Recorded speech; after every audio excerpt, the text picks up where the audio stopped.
வெறும் இலை தழைகள் என்று எண்ணாமல் அதில் இருக்கும் சத்துக்கள் என்ன என்பதை எண்ணி அவற்றை எவ்வாறு உட்கொள்ளலாம் என்பதை பற்றியும் நம்மிடையே பகிர்ந்து கொள்ள வருகிறார் டாக்டர் கௌதமன் அவர்கள். நம் விடையிலே நிகழ்ச்சியின் அடுத்த பகுதியாக வரவிருப்பது பல்லாண்டு வாழ்ந்திட. அன்பான கலைஞர் தொலைக்காட்சி நேயர்களுக்கு என்னுடைய இனிமையான காலை வணக்கங்கள். இன்றைக்கி நம்ம பார்க்கக்கூடிய தாவரத்துடைய பெயர் சிம்மமுகி அப்படின்னு சொல்லக்கூடிய ஒரு புதர் செடி வகை தாவரம். பார்ப்பதற்கு பார்த்திங்கன்னா நம்மளுடைய வெத்தலை போல இலைகளை கொண்டு இருக்கும், வெண்மை நிறமான பூக்களை கொண்டு வளரக்கூடிய புதர் செடி வகை தாவரம்னு சொல்லலாம். பொதுவாக தமிழகம் முழுவதிலையும் வயல் ஓரங்களில், வாய்க்கால் வரப்புகளில் வளரக்கூடிய ஒரு வகையான ரொம்ப அழகாக, பார்ப்பதற்கு ரொம்ப அழகாக இருக்கக்கூடிய ஒரு தாவரத்தில் இது ஒன்று. இதற்கே சிம்மமுகி அப்படின்னு பெயர் வந்ததுன்னா, தூரத்துலேருந்து பார்க்கும்போது சிம்மத்துக்கு 2 பக்கம் பிடரிகள் இருந்து பூக்கள் இருக்கிறது எப்படி இருக்குமோ அதே போல் இலைகள் படர்ந்து நடுவில் பூக்கள் இருக்கும். பார்க்குறதுக்கு சிம்ம முகத்தை போன்றவே ஒரு தோற்றத்தை கொண்டு இருக்கிறதுனால இதற்கு சிம்மமுகி அப்படின்னு பேர். இந்த சிம்மமுகியை பொறுத்தவரையிலும் பார்த்திங்கன்னா, நுரையீரல் சம்பந்தப்பட்ட எல்லா விதமான பிரச்சனைகளுக்கும் நல்ல தீர்வளிக்கக்கூடிய ஒரு மருந்து இந்த சிம்மமுகி. பொதுவாக இன்றைக்கு நுரையீரல் சம்பந்தப்பட்ட பிரச்சனைகள் நம்ம பார்க்கும்போது சைனசைட்டிஸ்ன்னு சொல்லக்கூடிய பிரச்சனை, அலர்ஜிக் சைனசைட்டிஸ்ன்னு சொல்லக்கூடிய பிரச்சனை, குறிப்பாக காலையில் எழுந்த உடனே மூக்கிலிருந்து தண்ணீர் வடிந்து கொண்டே இருக்கும், தும்மல் மிக அதிகமாக இருக்கும், காலையிலிருந்து மாலை வரை அதே போல் இருக்கும், மாலை நேரங்களில் லேசாக குறைய ஆரம்பிக்கும். மிக அதிகமான பிரச்சனையாக இது மாறும்போது பார்க்கும்போது காலையிலிருந்து இரவு வரை மூக்கிலிருந்து தண்ணீர் ஒடிந்து கொண்டே இருக்கும். ஒரு கர்ச்சீஃப் இல்லை, 2 கர்ச்சீஃப் இல்லை, கையில் வைத்திருக்கக்கூடிய துணிகள் எல்லாமே நனைகின்ற அளவுக்கு மூக்கிலிருந்து தண்ணீர் வடியும். ஆன்டிஹிஸ்டமின் சொல்லக்கூடிய மருந்துகளையோ அல்லது அலர்ஜி சம்மந்தப்பட்ட மருந்துகளையோ நம்ம உபயோகப்படுத்தும் போது அந்த மூக்கிலிருந்து தண்ணீர் வடியக்கூடிய பிரச்சனை கொஞ்சம் கொஞ்சமாக குறையிறத நம்ம பார்க்க முடியும். ஆனால் எப்போ அந்த மருந்துகளுடைய வீரியம் நம்ம உடம்புல குறைய ஆரம்பிக்குதோ உடனே மீண்டும் பார்த்திங்கன்னா தண்ணீர் வடிய ஆரம்பிச்சிடும். அலர்ஜிக் சைனசைட்டிஸ் அப்படின்னு சொல்லி இந்த பிரச்சனையை சொல்லுவோம். பொதுவாக குழந்தைகளுக்கும் இதே மாதிரி மூக்கில் சளி மாதிரி ஆரம்பிக்கும். அதன் பிறகு பார்த்திங்கன்னா த்ரோட் இன்ஃபெக்ஷன் ஆகி கடைசியில் டான்சலைட்டிஸ்ன்னு சொல்லக்கூடிய உள் நாக்கு அழற்சி சம்பந்தப்பட்ட பிரச்சனையாக அது மாறுறதை பார்க்க முடியும். அதே போல் இந்த 2 வகையான பிரச்சனைகளாக இருந்தாலும் சரியான முறைப்படுத்தப்பட்ட ஒரு சிகிச்சை நம்ம எடுத்துக்கொள்ளவில்லை என்றால் அது கொஞ்சம் கொஞ்சமாக பிராங்கியல் ஆஸ்மான்னு சொல்லக்கூடிய ஆஸ்துமா நோயாக மாறுவதை, இளைப்பு ஈலைன்னு சொல்லக்கூடிய நோயாக மாறுவதை நம்ம பார்க்க முடியும். இந்த மாதிரி ஏற்படக்கூடிய நுரையீரல் மண்டலம் சம்பந்தப்பட்ட எல்லா விதமான பிரச்சனைகளுக்கும் இந்த சிம்மமுகி ஒரு மிகச்சிறந்த மருந்தென்றால் மிகையாகாது. சிம்மமுகி இலையை எடுத்து நல்லா அரைச்சி அதிலிருந்து எடுக்கக்கூடிய சாறு, அந்த சாறு ஒரு 30 மில்லி அளவுக்கு காலை ஒரு முறை உணவுக்கு முன்பு, இரவு ஒரு முறை உணவுக்கு முன்பு அப்படின்னு நம்ம எடுத்துக்கொள்ளும்போது எவ்வளவு நாள்பட்ட பிரச்சனையாக இருந்தாலும் ஒரு மாத காலத்திலேயே நல்ல கட்டுக்குள் வருவதை நம்ம பார்க்க முடியும். இன்னும் நிறைய பேருக்கு பார்த்திங்கன்னா காலை எழுந்த உடனே அடுக்கு தும்மல் போல் வந்து கொண்டே இருக்கும். தும்மல் முடியும் போது பார்த்திங்கன்னா வரக்கூடிய சளிகளில் அப்படியே உதிரப்போக்கு இருக்கிறத கூட நம்ம பார்க்க முடியும். சில நேரத்தில் பார்த்திங்கன்னா பிளட் ஸ்ட்ரீக்ஸ்ன்னு சொல்லுவோம், கோடு போட்ட மாதிரி கொஞ்சம் கொஞ்சமாக ரத்தம் இருக்கிறத பார்க்க முடியும். சில குழந்தைகளுக்கு பார்த்திங்கன்னா காலையில் எழுந்து அவங்க தும்மும்போது 1-2 சொட்டு மூக்கிலேருந்து நேரடியாகவே ரத்தம் வெளிவருவதை நம்ம பார்க்க முடியும். இந்த 2 பிரச்சனைகளுக்கு கூட இந்த சிம்மமுகியிலிருந்து எடுக்கக்கூடிய அந்த கஷாயம் அல்லது ஸ்வரசம் ஒரு மிகச்சிறந்த மருந்துன்னு சொல்லலாம். இன்றைக்கு நுரையீரல் சம்பந்தப்பட்ட புற்றுநோய்களுடைய தாக்கம் மிக அதிகமாக இருக்கிறத நம்ம பார்க்க முடிகிறது. நிறைய பேருக்கு பார்த்திங்கன்னா இந்த கழுத்தை சுற்றி லேசாக சின்னதாக முட்டையாக இருக்க மாதிரி இருக்கும். கை வச்சு அழுத்தி பார்க்கும்போது மாதத்துக்கு ஒரு முறை காய்ச்சல், மாதத்தில் 2 முறை சளி பிடிக்கக்கூடிய தொந்தரவுகள், வருஷம் ஃபுல்லாக ஆன்டிபயோட்டிக்ஸில் இருக்க வேண்டிய ஒரு சூழல் இருந்துக்கிட்டே இருக்கும். நம்ம அதை சரியாக கவனிக்காமல் போகும்போது கழுத்தை சுற்றி இருக்கக்கூடிய குறிப்பாக நுரையீரல் சம்பந்தப்பட்ட நிணநீர் சுரப்பிகளுடைய செயல்பாடு வேகமாக குறைய ஆரம்பிக்கும் போது நமக்கு அது ஒரு புற்றுநோயாக வருவதற்கு கூட வாய்ப்புகள் இருக்கிறத பார்க்குறோம். அதே போல் இப்போது சமீப காலத்தில் பார்த்திங்கன்னா டியூபர்குலோசிஸ்ன்னு சொல்லக்கூடிய காச நோயுடைய அளவு மிக அதிகமாக இருக்கிறத பார்க்குறோம். குறிப்பாக யங் ஜென்ரேஷன். ஒரு காலத்தில் காச நோய் அப்படிங்கிறது அதிக குடிப்பழக்கம், புகைப்பழக்கம் இருப்பவர்களுக்கு, சரியான ஆகாரம் இல்லாத உணவுகள், சத்துள்ள உணவுகள் சாப்பிடாதவர்களுக்கு வரக்கூடிய ஒரு வியாதியாக இருந்தது. ஆனால் இப்போ பார்த்திங்கன்னா எல்லாமே அப்படியே தலைக்கீழ மாறிடுச்சு. இன்றைக்கி நிறைய பெண் குழந்தைகள் என்ன பண்ணுறாங்கன்னா, நான் டயட்டிங் பண்ணுறேன் அப்படின்னு சொல்லிட்டு சாப்பாடை கட் பண்ண ஆரம்பிக்கிறாங்க. சாப்பிடக்கூடிய உணவில் இருக்கக்கூடிய ஊட்டச்சத்துக்கள் உடம்புக்கு தேவையான அளவு ஊட்டச்சத்துக்களாக பிளான்டு டயட்டாக அவங்க பண்ணாததுனால நிறைய பெண் குழந்தைகள் பார்த்திங்கன்னா இன்றைக்கு இந்த அலர்ஜி, சைனஸ், ஆஸ்துமா, அதே போல் டியூபர்குலோசிஸ்னால் அவதியுறுக்கின்ற நிலையில் இருப்பாங்க. இந்த பிரச்சனைகளில் இருக்கவங்களுக்கும் இந்த சிம்மமுகி ஒரு மிகச்சிறந்த மருந்து. 200 மில்லி தண்ணீர், இந்த சிம்மமுகியிலிருந்து எடுக்கக்கூடிய அந்த இலை சூரணம் ஒரு 20 கிராம் நல்லா கொதிக்க வச்ச டீ கொதிக்க வைக்கிற மாதிரி ஒரு 5 நிமிஷம் நல்லா கொதிக்க வைக்கணும். வடிகட்டணும்.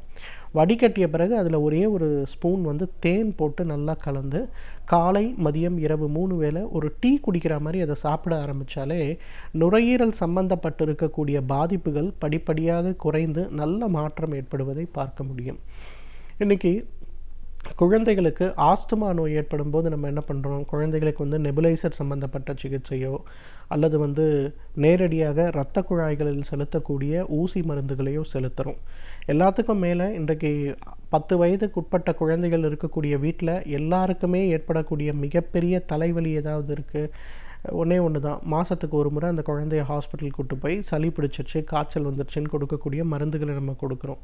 இதெல்லாம் தவிர்ப்பதற்கு சிம்மமுகி ஒரு மிகச்சிறந்த மருந்து. சிம்மமுகியிலிருந்து எடுக்கக்கூடிய அந்த ஒரு கஷாயத்தை அல்லது அதிலிருந்து ப்ரிப்பேர் பண்ணக்கூடிய டீயை கொஞ்சம் தேன் கலந்து குழந்தைகள் கொடுக்குற மாதிரி ஒரு இனிப்பு சுவையை உண்டாக்கி காலை ஒரு முறை, இரவு ஒரு முறைன்னு நீங்கள் தொடர்ந்து கொடுத்து பாருங்கள். ஒரு 3 மாத காலம் இதை நீங்கள் கொடுத்தீங்கன்னா அந்த குழந்தைகளுக்கு உடலில் நல்ல மாற்றம் ஏற்படுவதை பார்க்க முடியும். உணவு உண்ணக்கூடிய திறனில், உணவு செரிமானத்தில், மலச்சிக்கல் இல்லாமல் மோஷன் டெய்லி போகக்கூடிய விஷயத்தில், நிறைய ஆன்டிபயோட்டிக்ஸோ அல்லது பிராங்கோ டைலட்டர்ஸ்ன்னு சொல்லக்கூடிய மருந்துகளையோ ஸ்டீராய்டுகளையோ குழந்தைகளுக்கு உபயோகப்படுத்தும் போது உடம்பெல்லாம் ஒல்லியாயிரும், வயிறு மட்டும் பானை மாதிரி இருக்கிறத பார்க்கலாம். ஆனால் சிம்மமுகியிலிருந்து எடுக்கக்கூடிய அந்த தேநீரை குழந்தைகளுக்கு கொடுக்கும்போது அவர்களுடைய வயிறில் நல்ல மாற்றங்கள் ஏற்படுவதை பார்க்க முடியும். வயிற்றில் இருக்கக்கூடிய கழிவுகள் முழுமையாக வெளியேறி உடல் முழுவதுமே நல்ல ஊட்டச்சத்து பரவி இருப்பதை நம்ம பார்க்க முடியும். ஸோ சிம்மமுகியிலிருந்து எடுக்கக்கூடிய கஷாயம் குழந்தைகளுக்கு கொடுக்கும்போது 100 மில்லி தண்ணீருக்கு ஒரே ஒரு தேக்கரண்டி, அதாவது 5 கிராம் அளவுக்கு போட்டு கொதிக்க வைத்து வடிகட்டி எடுக்கக்கூடியதை காலை ஒரு முறை, இரவு ஒரு முறை உணவுக்கு முன்பு அப்படின்னு கொடுக்க ஆரம்பிச்சோம்னா நல்ல மாற்றங்கள் ஏற்படுவதை நம்ம பார்க்க முடியும். நாம் வாழும் சமூகம் என்பது நன்மைகளையும் தீமைகளையும் உள்ளடக்கியவை. இவற்றில் நன்மைகள் எவை, தீமைகள் எவை என்று நாம் அறிந்து கொள்வது மிகவும் அவசியம் என்கிறார் எழுத்தாளர் மனுஷபுத்திரன் அவர்கள். இன்று அவர் என்ன சிந்தனையை நம்முடன் பகிர்ந்து கொள்ள போகிறார் என்பதை பார்க்கலாம். நம் விடியலை வா நிகழ்ச்சியின் அடுத்த பகுதியாக வரவிருப்பது தீதும் நன்றும்.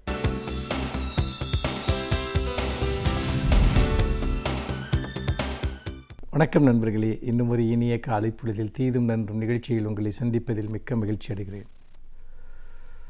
கடந்த சில தினங்களாக தமிழகத்தை ஒழுக்கிக் கொண்டிருக்கக்கூடிய அந்த இளைஞர்களினுடைய போராட்டம், ஜல்லிக்கட்டிற்கு ஆதரவான போராட்டம் என்பது பொதுவாக தமிழர்களுடைய எதிர்ப்புணர்வை இந்த உலகத்திற்கு காட்டக்கூடிய விதத்தில், ஒரு மக்கள் திரளினுடைய சக்தியை வெளிப்படுத்தக்கூடிய விதத்தில், மக்களுடைய உணர்வுகளை தொடர்ந்து புண்படுத்தினால் அவர்கள் எத்தகைய எதிர்வினைகளை ஆற்றுவார்கள் என்பதை காட்டுகிற விதத்தில் அமைந்திருப்பதை நம்மால் பார்க்க முடிந்தது. முக்கியமாக இளைஞர்களுடைய சக்தி என்பது எவ்வளவு மகத்தானது, எவ்வளவு எழுச்சி மிக்கது.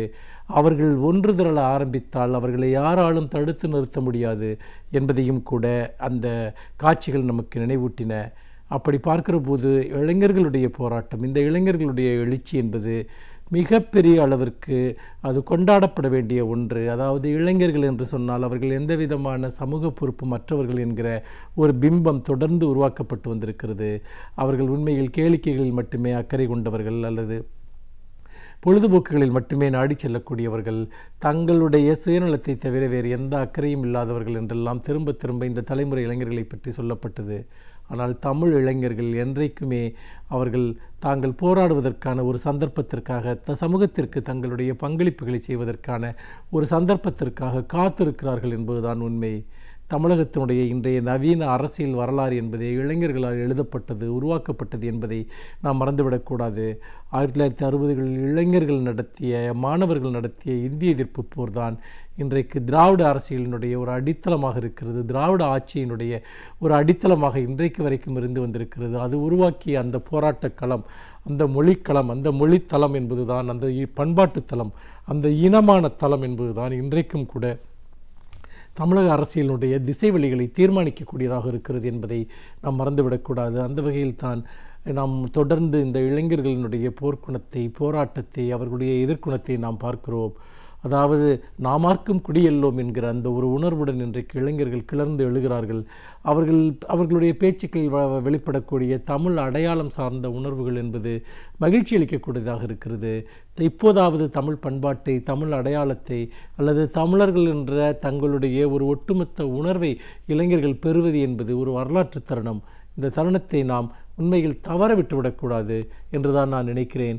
ஏனென்று கேட்டால் இவ்வளவு பெரிய ஒரு மக்கள் எழுச்சியை, இளைஞர்கள் எழுச்சியை சமீப ஆண்டுகளில் தமிழகம் கண்டதில்லை. இலங்கை தமிழர்களுக்கு ஆதரவாக ஐக்கிய நாடுகள் சபையில் ஜெனீவாவில் தீர்மானம் கொண்டு வருகிற போது அந்த தீர்மானத்தை இந்தியா ஆதரிக்க வேண்டும் என்கிற ஒரு நிலைப்பாட்டிற்காக தமிழக மாணவர்கள் ஒரு பெரும் போராட்டத்தை நடத்தினார்கள். அந்த போராட்டத்தை நாம் கண் முன்னால் கண்டோம். அதே போல் சென்னையில் 2005 டிசம்பர் மாதத்திலே ஒரு பெரிய வெள்ளம் ஏற்பட்டு தமிழக அரசு கையாலாகாத தனத்துடன் இருந்தபோது, எந்த விதமான உதவியும் மக்களுக்கு செய்யாத போது இளைஞர்கள் களத்தில் குதித்தார்கள். தாமாக முன்வந்து எண்ணற்ற உதவிகளை மக்களுக்கு செய்தார்கள். மீட்பு நடவடிக்கைகளில் ஈடுபட்டார்கள். அப்போதும் இளைஞர் சமூகத்தினுடைய எழுச்சியை, சக்தியை நாம் கண்டோம். ஆனால் அதையெல்லாம் விட பல மடங்கு இன்றைக்கு ஜல்லிக்கட்டு போராட்டத்தின் போது லட்சக்கணக்கான இளைஞர்கள் தமிழகம் முழுக்க போராட்டக் களங்களில் கூடி நிற்கிறார்கள். இந்த காட்சி என்பது தமிழகத்தினுடைய எதிர்குரல் என்பது, எதிர்ப்புணர்வு என்பது எத்தனை வலிமையானது, எத்தனை தீவிரமானது, உக்கிரமானது என்பதை உலகத்திற்கு காட்டிக் கொண்டிருக்கிறது. ஆனால் நண்பர்களே, இந்த இடத்தில் நாம் வேறு சில விஷயங்களையும் கணக்கில் எடுத்துக்கொள்ள வேண்டும். பெரும்பாலான இளைஞர்கள் உணர்வு பெற்று அல்லது நம்முடைய அடையாளத்தை மீட்க வேண்டும் என்கிற ஒரு அரிய ஒரு கிளர்ச்சி மனப்பான்மையுடன் அவர்கள் முன் வருகிற போது அதில் சிலர் சொல்லக்கூடிய சில கருத்துக்கள் அவை ஊடகங்களில் பதிவாகின்றன, ஊடகங்களில் நாம் காணக்கூடியதாக இருக்கிறது. அதில் சொல்லக்கூடிய சில கருத்துக்கள் என்பது வருத்தம் தருவதாக இருக்கிறது அல்லது கவலை அளிக்கக்கூடியதாக இருக்கிறது என்று தான் சொல்ல வேண்டும். குறிப்பாக இளைஞர்களில் சிலர், எல்லோரையும் நான் சொல்லவில்லை, சிலர் என்ன சொல்கிறார்கள் என்றால், எங்களுக்கு எந்த அரசியல் இயக்கத்தினுடைய ஆதரவும் வேண்டாம், நாங்கள் எந்த அரசியல் இயக்கமும் அல்ல, நாங்கள் இளைஞர்கள் தானாக கிளர்ந்து போராடுகிறோம், தானாக நாங்கள் இந்த போராட்டத்தை நடத்துகிறோம் என்கிற உணர்வை சிலர் வெளிப்படுத்துகிறார்கள். இந்த உணர்வு என்பது சரிதானா, நியாயம்தானா, அல்லது இதன் மூலமாக ஏதாவது பயன் இருக்கிறதா என்கிற கேள்வியை நாம் கேட்டுக்கொள்ள வேண்டும். ஏனென்றால் நம்முடைய நாட்டில், நம்முடைய தமிழ்நாட்டில் நாம் வென்றெடுத்த அனைத்து உரிமைகளுமே அரசியல் போராட்டங்களின் வழியாக வென்றெடுக்கப்பட்டவை தான். அரசியல் போராட்டங்களின் போது, அந்த அரசியல் ரீதியான கோரிக்கைகளின் போது, பண்பாட்டு உரிமைகளுக்கான போராட்டங்களின் போது அதிலிருந்து அரசியல் கட்சிகள் ஒரு பெரிய ஊக்கம் பெற்றன. அந்த கோரிக்கைகளை நிறைவேற்றுவதற்காக, அவற்றை சட்டங்களாக்குவதற்காக அவர்கள் பாராளுமன்றத்திலும் சட்டமன்றத்திலும் போராடி இருக்கிறார்கள். அவர்கள் அதிகாரத்திற்கு வந்தபோது அந்த சட்டங்களை நிறைவேற்றி இருக்கிறார்கள். இதுதான் வரலாறாக இருந்திருக்கிறது. உலகம் முழுக்கவும் அதுதான் வரலாறு. அப்படி இருக்கிற போது அரசியல் இல்லாமல், அரசியல் கட்சிகள் இல்லாமல், அரசியல் அதிகாரம் இல்லாமல் எப்படி ஒரு போராட்டத்தினுடைய நோக்கங்கள் நிறைவேற முடியும்? இன்னொன்று, இந்த போராட்டங்களை செய்கிற போது அதனுடைய உணர்வு பூர்வமான தீவிரத்தை செம்மைப்படுத்தி, அவற்றை ஒழுங்குபடுத்தி, அவற்றை ஒரு அரசியல் ரீதியான கோரிக்கையாக வெற்றி பெறச் செய்வதற்கும், அந்த போராட்டங்களில் அசம்பாவிதங்கள் நடந்து அதன் மூலமாக அவர்களுக்கு, போராடுகிறவர்களுக்கு பாதிப்பு ஏற்படாமல் பார்த்துக்கொள்வதற்கும் ஒரு சிறந்த தலைமை தேவை, ஒரு கட்டுக்கோப்பான ஒரு இயக்கம் தேவை, ஒரு கட்சி தேவை. அப்படி இருக்கிற போது ஜல்லிக்கட்டிற்காக ஆதரவாக குரல் கொடுக்கிற கட்சிகளோடு இணைந்து அவர்களுடைய ஆதரவோடு மாணவர்கள் அந்த போராட்டத்தை நடத்தினால் மட்டும்தான் அந்த போராட்டத்திற்கு ஒரு திசைவெளி கிடைக்கும், அந்த போராட்டத்தினுடைய கோரிக்கைகள் எட்டப்படும். இன்னொன்று, ஜல்லிக்கட்டு போன்ற விஷயங்கள் என்பது தனிப்பட்ட பிரச்சனைகள் அல்ல, அது நம்முடைய மாநில உரிமைகள் தொடர்பான ஒரு பிரச்சனை, விவசாயிகளுடைய உரிமைகள் தொடர்பான ஒரு பிரச்சனை, எல்லாம் அதில் பின்னி பிணைந்து கிடக்கிறது. இந்த உரிமைகளுக்காகவெல்லாம் குரல் கொடுக்கிற, போராடுகிற, தமிழ் அடையாளத்தோடு இணைந்து நிற்கிற கட்சிகளை, இயக்கங்களை நாம் புறக்கணித்துவிட்டு அவர்களுடைய ஒரு தொடர்புகள் இல்லாமல் எப்படி மாணவர்கள் அந்த போராட்டத்தை நடத்த முடியும்? அப்படி நடத்த சில நாட்களுக்கு அந்த கிளர்ச்சி நீடிக்கலாம், சில நாட்களுக்கு அவர்கள் வகுப்புகளுக்கு செல்லாமல் இருக்கலாம். ஆனால் ஒரு போராட்டத்தை வழிநடத்தி அவற்றை அடுத்த கட்டத்திற்கு கொண்டு செல்வதற்கும், அடுத்த கட்ட போராட்ட வடிவங்களை தீர்மானிப்பதற்கும் வழிகாட்டக்கூடிய தலைமைகள் தேவை. அப்படி வழிகாட்டக்கூடிய இயக்கங்கள் தேவை. இளைஞர்கள் அத்தகைய இயக்கங்களோடு இணைந்து நிற்காவிட்டால் அது அவர்களுக்கு ஒரு மிகப்பெரிய அளவிற்கு அவர்களுடைய முயற்சிகள் வீணாகிவிடுவதற்கு வாய்ப்பு இருக்கிறது. இன்னொன்று, அரசியல் கட்சிகளற்ற ஒரு போராட்டம் என்பது ஒரு கற்பனை. எப்பொழுது ஒரு போராட்டத்தில் நீங்கள் ஒன்று சேர்கிறீர்களோ அப்பொழுதே அரசியல் ஆகிவிடுகிறது. அதை நீங்கள் ஒரு இயக்கமாக மாற்றுகிற போது அது ஒரு அரசியல் கட்சியாக மாறிவிடுகிறது. ஆனால் பொதுவாக அரசியல் ரீதியாக தமிழக மக்கள் வென்றெடுத்த எத்தனையோ சமூக நலத்திட்டங்கள், சமூக சீர்திருத்த சட்டங்கள், சமூக நீதி சார்ந்த விஷயங்கள், இது எல்லாவற்றையும் மறந்துவிட்டு ஏதோ அரசியல் என்றாலே எதிர்மறையான ஒரு விஷயம் என்கிற உணர்வை இங்கே தமிழ்நாட்டில் சிலர் ஊட்டி வளர்த்திருக்கிறார்கள். இது மிக மிக ஆபத்தான ஒன்று. அதாவது அரசியலற்ற சமூகமாக இளைஞர்களை உருவாக்குவது, அரசியல் கட்சிகளற்ற சமூகமாக இளைஞர்களை உருவாக்குவது என்பது, இதன் மூலமாக இந்த இளைஞர்களுடைய போராட்டம் புதிய வடிவங்களை பெறுவதற்கும் தொடர் போராட்டங்களாக மாறாமல் பார்த்து கொள்வதற்கும் சிலர் முயற்சிக்கிறார்கள். அதனால்தான் அவர்கள் அரசியல் கட்சிகளை விலக்கி வைத்துவிட்டு போராட்டங்கள் நடத்துங்கள் என்கிறார்கள். ஆனால் அரசியல் கட்சிகள் மூலமாக அரசியல் கட்சிகளோடு இணைந்து நிற்கிற போதுதான் அது அதிகாரத்தில் இருப்பவர்களுக்கு அழுத்தத்தை கொடுக்க முடியும், சட்ட ரீதியான மாற்றங்களை கொண்டு வர முடியும். அந்த வகையில் இளைஞர்கள் அரசியல் கட்சியினுடைய முக்கியத்துவத்தை குறைத்து மதிப்பிடக்கூடாது. இன்னொன்று, அவர்களுடைய போராட்டங்களை ஒருங்கிணைத்து அடுத்த கட்டத்திற்கு கொண்டு செல்வது அரசியல் கட்சிகளால் தான் முடியும். அதனால் உங்கள் முன்னால் இருக்கக்கூடிய கட்சிகளில் சிறந்தவற்றை நீங்கள் தேர்ந்தெடுங்கள். உங்கள் உரிமைகளுக்காக, உங்கள் கோரிக்கைகளுக்காக எந்த இயக்கம் போராடுகிறதோ அந்த இயக்கத்தோடு சேர்ந்து நில்லுங்கள். அப்படி நிற்கிற போதுதான் உங்கள் போராட்டம் வலிமை பெறும், புத்துணர்வு பெறும் என்று சொல்லி மீண்டும் இன்னும் ஒரு புதிய சிந்தனையோடு உங்களை சந்திக்கிறேன். நன்றி, வணக்கம். பல்வேறு துறைகளை சார்ந்த பிரபலங்கள் அவர்களுடைய அனுபவங்களை நம்முடன் பகிர்ந்து கொள்ளும் போது அது நமக்கு சிறந்த தூண்டுகோலாக அமைகின்றது. அந்த வகையில் இன்றைய சிறப்பு விருந்தினர் யார் என்பதை பற்றியும் அவர்கள் என்ன செய்திகளை நம்முடன் பகிர்ந்து கொள்ளப் போகிறார்கள் என்பதையும் பார்க்கலாம். நம் வீடியோலைவான நிகழ்ச்சியின் அடுத்த பகுதியாக வரவிருப்பது சிறப்பு விருந்தினர் பகுதி.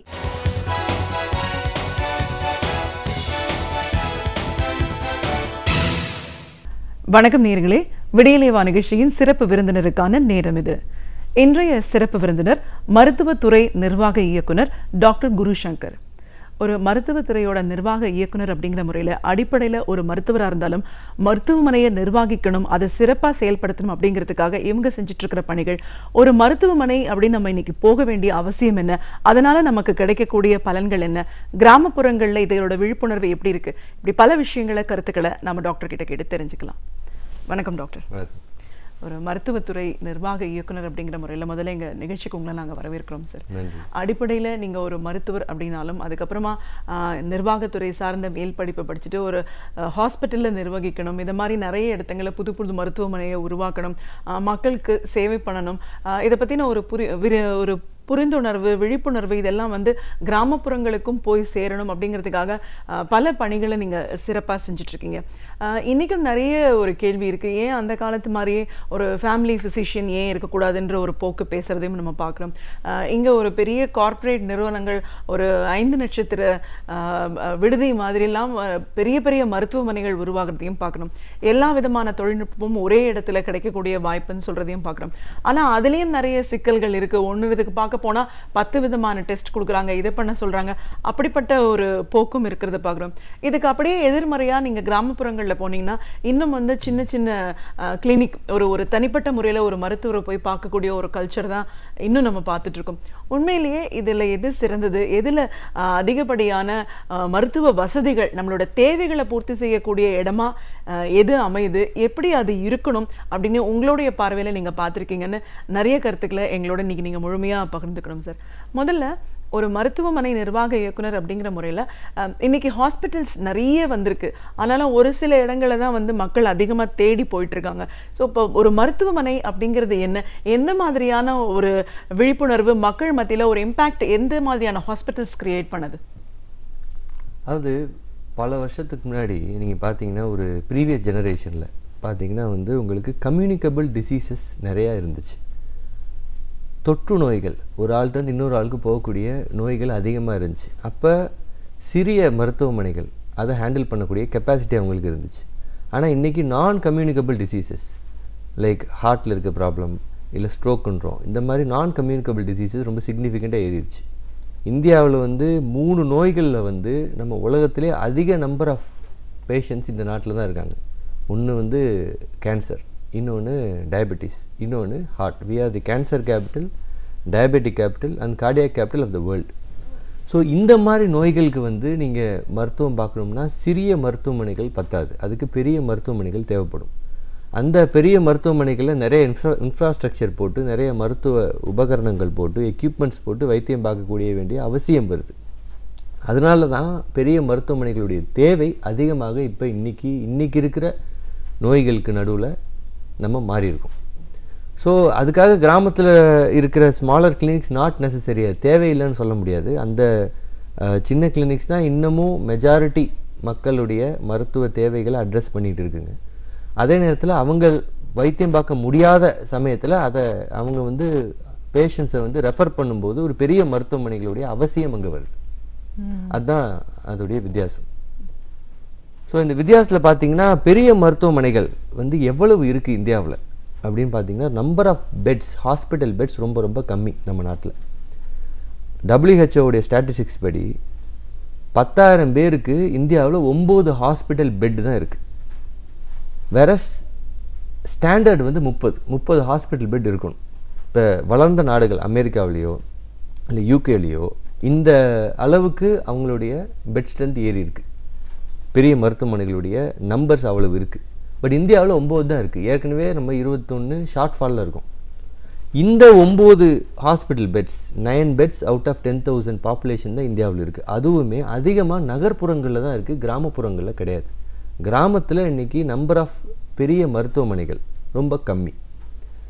அதுக்கு பல காரணங்கள் இருக்குது. கிராமத்தில் ஏன் பெரிய மருத்துவமனைகள் ஆரம்பிக்காமல் நகரத்தில் மட்டுமே ஆரம்பிக்கிறாங்கன்றதுக்கு செவரல் ரீசன்ஸ் இருக்குது. பட் அது ஒரு பெரிய ஒரு சிக்கலாக இன்றைக்கி தமிழ்நாட்டிலையும் இந்தியாவிலையும் இருக்குது. கண்டிப்பாக சார், இந்த சிக்கல் பற்றி தான் பேசணும். இப்போ நம்ம பேசும்போதே சொன்னீங்க கிராமப்புறங்களில் நிறைய கிளினிக்ஸ் இருக்குது. ஆனால் நீங்கள் இப்போ சிட்டி லைஃப்பில் பார்த்தீங்கன்னா அந்த கிளினிக் கல்ச்சர்லாம் ரொம்ப குறைஞ்சி போச்சு. எங்கேயோ ஒரு இடத்துல தான் நம்ம இந்த மாதிரியான ஒரு கிளினிக் ஃபெசிலிட்டி எல்லாம் பார்க்குறோம். அதே நேரத்தில் ஹாஸ்பிட்டல்ஸோட வளர்ச்சின்னு பார்த்தீங்கன்னா நகர்ப்புறங்களில் ரொம்ப அதிகமாக இருக்குது. பட் பொதுவான தேவைன்னு வரும்போது எல்லா மனிதனுக்கும் நோய் ஒரு மாதிரியே தான் இருக்குது. சிகிச்சைகள் எல்லாருக்கும் ஒரே அளவில் தான் தேவைப்படுது. ஆனால் இந்த வேறுபாடுகள் மற்றும் ஏன் இப்படி இருக்குது? 2 பெரிய வேறுபாடு இருக்குங்க. ஹெல்த் கேரை பொறுத்த வரைக்கும், ஆஸ்பத்திரியை பொறுத்த வரைக்கும், வைத்தியத்தை பொறுத்த வரைக்கும் அது ஒரு சேலஞ்சுன்னே சொல்லலாம் நம்ம. அது வந்து அரசாங்கத்துக்கு மட்டும் சேலஞ்ச் இல்லை, சமுதாயத்திற்கு எல்லாத்துக்குமே அது வந்து பொருந்தும். மொதல் சேலஞ்ச் வந்து அக்சசிபிலிட்டி, செகண்ட் சேலஞ்ச் அஃபோர்டபிலிட்டி. அதாவது அக்சசிபிலிட்டின்னா கிராமத்தில் ஒரு வைத்தியமும் நகரத்தில் ஒரு வைத்தியமும் கிடைக்குது.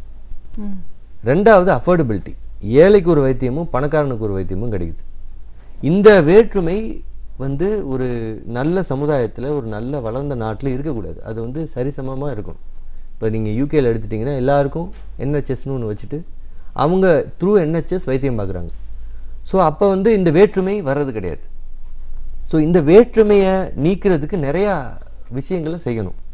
டு அ லார்ஜர் எக்ஸ்டென்ட் பெரிய அளவில் வந்து தமிழ்நாட்டில் வந்து அதுக்கு நிறையா செயல்கள் செஞ்சுருக்காங்க.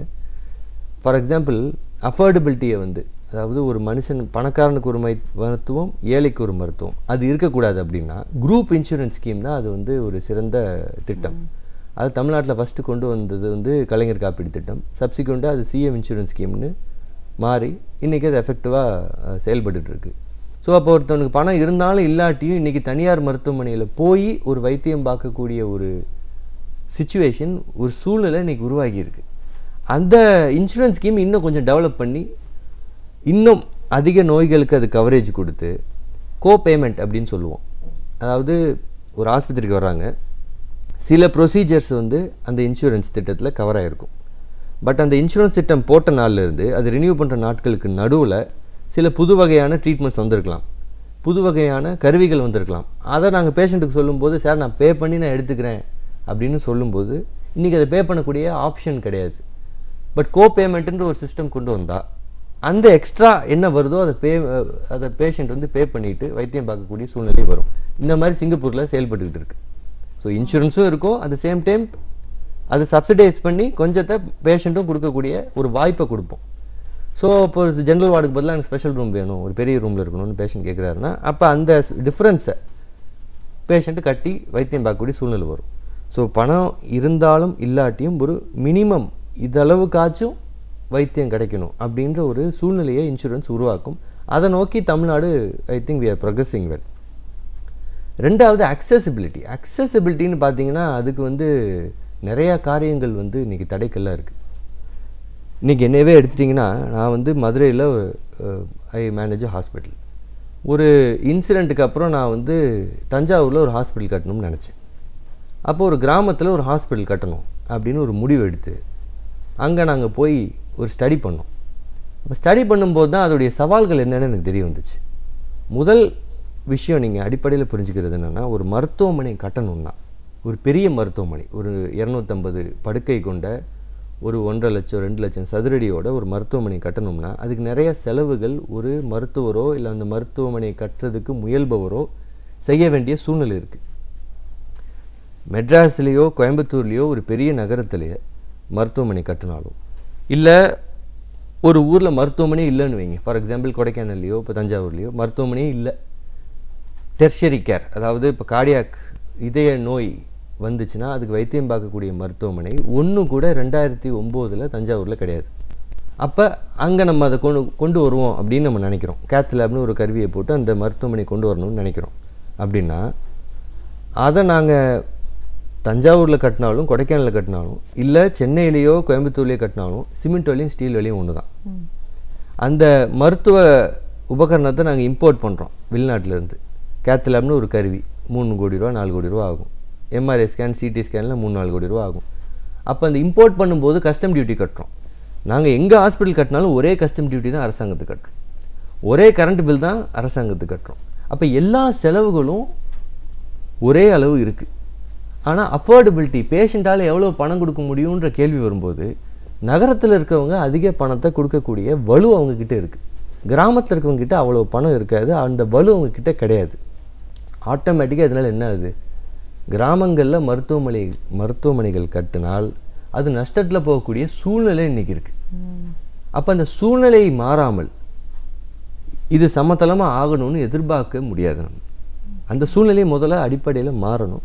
அதுக்கு நாங்கள் we are working positively with the government. அரசாங்கத்தோடு நாங்கள் ஒரு நல்ல முறையில் செயல்பட்டுட்டு அதை நாங்கள் பேசிகிட்டு இருக்கோம். இன்ஃபேக்ட் இந்த பட்ஜெட்டில் கூட let's expect February 1 central government போடக்கூடிய பட்ஜெட்டில் இந்த இன்சென்டிவ்ஸ் அவங்க கொடுத்தாங்கன்னா ரொம்ப நல்லாயிருக்கும். ஸோ இப்போ நீங்களே சொன்னீங்க, இங்கே சிட்டியில் ஒரு மருத்துவமனை இருந்தாலும் தஞ்சாவூர் மாதிரியான இடத்துல ஒரு மருத்துவமனை நீங்கள் உருவாக்குறீங்க. அங்கே கண்டிப்பாக தெரியும் அங்கே அஃபோர்டபிலிட்டி இருக்காது அப்படின்னு. அப்படி இருந்தாலும் அப்படி ஒரு மருத்துவமனையை அங்கே உருவாக்கணும் அப்படின்னு எப்படி உங்களுக்கு ஒரு எண்ணம் ஏற்பட்டுச்சு? இது ஒரு இன்சிடெண்ட் ஆச்சு. நான் மதுரையில் ஒரு நாள் ஆஸ்பத்திரியில் உட்காந்துருக்கும்போது ஒரு ஃபோன் வருது. இப்போ ஒரு முக்கியமான நபர், அவர் டெல்லியில் இருந்தார். அவருடைய ஒய்ஃபுடைய சிஸ்டருடைய பையன் தஞ்சாவூர்லேருந்து கொடைக்கானலுக்கு போயிட்டுருக்காங்க. அப்போ தஞ்சாவூர்லேருந்து கொடைக்கானல் போகணுன்னா நீங்கள் மதுரையை தாண்டி தான் போகணும். மதுரையை தாண்டி போகும்போது கரெக்டாக எங்கள் ஆஸ்பத்திரி முன்னாடி அவருக்கு நெஞ்சு வலி, செஸ்ட் பெயின். அப்போ அவர் ஹாஸ்பிட்டலுக்குள்ளே அட்மிஷன் போடுறோம், அவருக்கு வைத்தியம் பார்க்குறோம். வைத்தியம் பார்த்தா அவருக்கு ஹார்ட் அட்டாக். அவருக்கு வந்து கேத் லேப்னு ஒரு கருவி இருக்குது. அந்த கருவி என்ன பண்ணுவோன்னா இரத்த குழாயில் இருக்கிற அடப்பை அந்த அடப்பை எடுத்து விட்டுரும். ஸோ அந்த கருவியில் அவரை வச்சு ஆஞ்சியோபிளாஸ்டின்னு ஒரு ப்ரொசீஜர் பண்ணி அவர் உயிரை காப்பாற்றிடுறோம். அவர் நல்லா சரியாயிட்டார், அவருக்கு எந்த பிரச்சனையும் கிடையாது. இவர் டெல்லியிலேருந்து வர்றார். இவர் வந்து என்கிட்ட பேசிட்டு என் நேரில் பேசுகிறார். பேசிட்டு ரொம்ப நல்லது தம்பி, நல்ல வேலை என் பையனுக்கு தஞ்சாவூரில் இருக்கும்போதோ கொடைக்கானலில் இருக்கும்போதோ ஹார்ட் அட்டாக் வரல. ஏன்னா அங்கே வந்துருந்துச்சுன்னா அவன் இறந்துருப்பான்.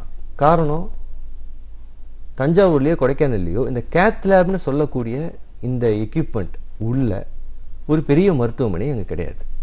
ஜென்ரலாக வைத்தியம் பார்க்குற மருத்துவமனைகள் ஸ்மாலர் கிளினிக்ஸ், சின்ன கிளினிக்ஸ் இருந்தாலும் இந்த பர்டிகுலர் எக்யூப்மெண்ட் கேத் லேப்ன்ற எக்யூப்மெண்ட்டை வச்சு இந்த ஆஞ்சியோபிளாஸ்டின்னு பண்ணக்கூடிய இந்த ப்ரொசீஜர் பண்ணக்கூடிய மருத்துவமனைகள் ஒன்று கூட கிடையாதுன்றார். அப்போ இது கொஞ்சம் ஷாக்கிங்காக இருந்துச்சு எனக்கு. அப்போ ஒரு அனாலிசிஸ் பண்ணேன். ஏன் இந்த அனாலிசிஸ் பண்ணேன்னா, இந்தியாவில் தான் அதிக நம்பர் ஆஃப் இதய நோயாளிகள் இருக்காங்க. இனி போக போக இன்னமும் கூடுவாங்க. ஏன்னா India is a young country. நம்ம அதிக இந்தியர்கள் இளைஞர்களாக இருக்காங்க. இந்த இளைஞர்கள்லாம் வயசான காலத்தில் போகும்போது நோய்கள் இன்னும் அவங்களுக்கு ஜாஸ்தியாக வரும். ஸோ இந்த யங் கண்ட்ரியில் கார்டியாக் கேசஸ் அதிகமாக இருக்கக்கூடிய இந்த கண்ட்ரியில், இதய நோய்கள் அதிகமாக இருக்கக்கூடிய இந்த நாட்டில் எங்கெங்கெல்லாம் கேத் லேப் கிடையாது, இந்த இதய ஹார்ட் அட்டாக் வந்துச்சுன்னா அது சரி பண்ணக்கூடிய இந்த கருவியோடு உள்ள ஆஸ்பத்திரிகள் எங்கெங்கெல்லாம் இல்லைன்னு தமிழ்நாட்டில் பார்க்கும்போது நிறைய இடங்களில் கிடையாது. இது ஒரு ஷாக்கிங் அப்சர்வேஷன். ஏன்னா மற்ற எல்லா நோய்களுக்கும் நீங்கள் டக்குன்னு ஆஸ்பத்திரிக்கு போக வேண்டிய அவசியம் வராது. பட் ஒரு ஹார்ட் அட்டாக் வருது அப்படின்னா அவங்களுக்கு உடனே அந்த பெயின் வந்ததுலேருந்து அவங்க ஆஸ்பத்திரிக்கு போய் அவங்க கேத் லேபுக்கு போகக்கூடிய அந்த டியூரேஷன், அந்த நேரம் மிக குறைவாக இருக்கணும். அப்போ தான் அவங்களாம் நம்ம காப்பாற்ற முடியும். ஸோ அதனால சரி, தஞ்சாவூர் வந்து ஒரு டென்ஸ்லி பாப்புலேட்டட் ஏரியா, அதிக கிராமத்து மக்கள் இருக்கக்கூடிய ஒரு இடம், அதிக கிராமங்கள் இருக்கக்கூடிய இடம். தஞ்சாவூர்னா தஞ்சாவூர் மட்டும் இல்லை, சுற்றி நிறையா டிஸ்ட்ரிக்ட்ஸ் கவர் ஆகுது, நிறையா கிராமங்கள் இருக்குது. இத்தனை கிராமத்தில் இருக்கிற மக்களுக்கும் ஒரு கேத் லேப் கூட இல்லைன்றது ஒரு ஷாக்கிங்காக ஒரு அப்சர்வேஷன் இருந்துச்சு. அப்போ சரி, அதை நம்ம வந்து ஸோ தேர்ஸ் எ நீட், இந்த ஆஸ்பத்திரி கட்டுறதுக்கு ஒரு தேவை இருக்குன்றதை உணர்ந்துட்டோம். இப்போ அதை எப்படி நம்ம செயல்படுத்துறதுன்னு உள்ளே போகிறப்ப தான் இந்த சிக்கல்கள்லாம் வந்துச்சு. ஸோ தேர்ஸ் அ கிராஸ் ரோட்னாங்க சில நேரம் வாழ்க்கையில் ஒரு இடத்துல நிற்போம், இந்த பக்கம் போகிறதா அந்த பக்கம் போகிறதான்னு. பணம் சம்பாதிக்க தான் குறிக்கோள், அதிக பணம் சம்பாதிக்கணும்னு நினைக்கிறவங்க எங்கே லாபம் ஜாஸ்தி வருதுன்னு பார்ப்பாங்க. பட் ஒரு சமுதாயத்தில் ஒரு மாற்றத்தை உருவாக்குறது தான் அவங்க குறிக்கோள் அப்படின்னு இருந்துச்சுன்னா இந்த பணம் சம்பாதிக்கிறது செகண்டரியாக வந்துடும். எந்த நிறுவனமும் எந்த மருத்துவமனையும் பணம் சம்பாதிக்காமல் செயல்பட முடியாது. இது அடிப்படையில் எல்லாரும் புரிஞ்சுக்கணும். ஏன்னா தனியார் மருத்துவமனைகளுக்கும் செலவுகள் இருக்குது. நாங்களும் கரண்ட் பில் கட்டணும், நாங்களும் சம்பளம் கொடுக்கணும், டாக்டர்ஸுக்கு பேமெண்ட் கொடுக்கணும், நாங்கள் பொருட்கள் வாங்குகிறோம் பாருங்கள், அந்த பொருட்களுக்கு நாங்கள் எங்கள் சப்ளையர்ஸுக்கு காசு கொடுக்கணும். ஸோ எங்களுக்கு செலவுகள் இருக்குது. ஸோ அந்த செலவுக்கு எங்கேருந்தோ பணம் வரணும். இப்போ அரசாங்க மருத்துவமனையில் அரசாங்கமே அந்த பணத்தை கொடுக்குது, தனியார் மருத்துவமனையில் ஆப்வியஸ்லி அது பேஷண்ட்ஸ் கிட்ட இருந்து தான் வரும். ஸோ ரெவென்யூ இருக்கணும், பட் லாபம் எவ்வளவு இருக்கணுன்றதை நாங்கள் தீர்மானிக்கலாம். அப்போ லாபம் கம்மியாக இருந்தாலும் பரவாயில்ல, நம்மளுக்கு இந்த ஊரில் பண்ணோம்னா ஒரு பெரிய மாற்றத்தை அங்கே இருக்கவங்களுக்கு உருவாக்கலான்ற முடிவை அன்றைக்கி நான் எடுத்து, அதோடைய விளைவு தான் அந்த மருத்துவமனை. இப்போ 1800 ஆஞ்சியோபிளாஸ்டி பண்ணியிருக்கோம். ஸோ 1800 பேர் இன்றைக்கி உயிரோடு இருக்காங்கன்னா இந்த ஒரே ஒரு டிபார்ட்மெண்ட்டில் மட்டும் நான் சொல்கிறது, இந்த மாதிரி கிட்டத்தட்ட ஒரு 12 டிபார்ட்மெண்ட் வச்சுருக்கோம். இந்த ஒரு டிபார்ட்மெண்ட்டில் 1800 பேர் இன்றைக்கி நாங்கள் பண்ணியிருக்கோம்னா அது எனக்கு பெருமை. 1800 பேர் இன்றைக்கி உயிரோடு இருக்காங்க அப்படின்னா அதுக்கு இந்த மருத்துவமனை காரணம். மருத்துவருக்கு எதிராக மக்கள் வந்து ஒரு பெரிய போராட்டம் பண்ணுறாங்க, சரியா மருத்துவம் பண்ணலை அப்படின்னு அதிகமாக பேசுகிறத பார்க்குறோம். இது எதனால? இது ஒரு விழிப்புணர்வு இல்லாதது காரணமா, இல்லைன்னா நெக்லிஜென்ஸ் ஜாஸ்தியாயிருச்சு அப்படிங்கிறத நம்ம ஃபீல் பண்ணுறோமா? இது வந்து ரொம்ப பெயின்ஃபுல்லான ஒரு விஷயங்க. இன்றைக்கி நாட்டில் வந்து இந்த மாதிரி மருத்துவர்களை போய் அடிக்கிறது, மருத்துவமனைகளை உடைக்கிறது, இது வந்து ரொம்ப ரொம்ப வருத்தத்துக்குரிய விஷயம். அது ஏன் அப்படின்னு சொல்கிறேன், இது ஏதோ மருத்துவர்களுக்கு அகெயின்ஸ்டாக நடக்கிற ஒரு விஷயம் கிடையாது, இது சமுதாயத்துக்கு அகெயின்ஸ்டாக நடக்கிற விஷயம். அதுக்கு என்னென்ன காரணங்கள் என்னால் தெளிவாக சொல்ல முடியும். முதல்ல எல்லா மருத்துவர்களும் மனுஷங்க தான், அவங்களும் ஒரு நாளும் நானும் ஒரு நாள் சாப்பிட்றேன் தான். ஸோ அதில் எந்த சேஞ்சும் கிடையாது. பட் ஒரு மருத்துவர் இன்னைக்கு கிராமத்தில் போய் அவர் ப்ராக்டிஸ் பண்ணுறாருன்னா அவருக்கு நகரத்தில் அவர் ப்ராக்டிஸ் பண்ணக்கூடிய வாய்ப்பு இல்லாமல் கிடையாது. இன்றைக்கி மருத்துவமனைகள் வந்து எவ்வளோ ஷார்ட்டேஜ் இருக்குதுன்னு இப்போ உங்கள்கிட்ட சொன்னேன். 10,000 பேருக்கு 9 ஹாஸ்பிட்டல் பெட் தான் இருக்குது. ஸோ நீட் ஃபார் ஹாஸ்பிட்டல்ஸ், இன்னும் புது மருத்துவமனைகள் வர வேண்டிய அவசியம் நிறையா இருக்குது. அதனால் மருத்துவர்களுக்கு வேலைகள் கிடைக்காம இருக்கக்கூடிய வாய்ப்பே கிடையாது. அவங்களுக்கு எக்கச்சக்கமாக டிமாண்ட் இருக்குது.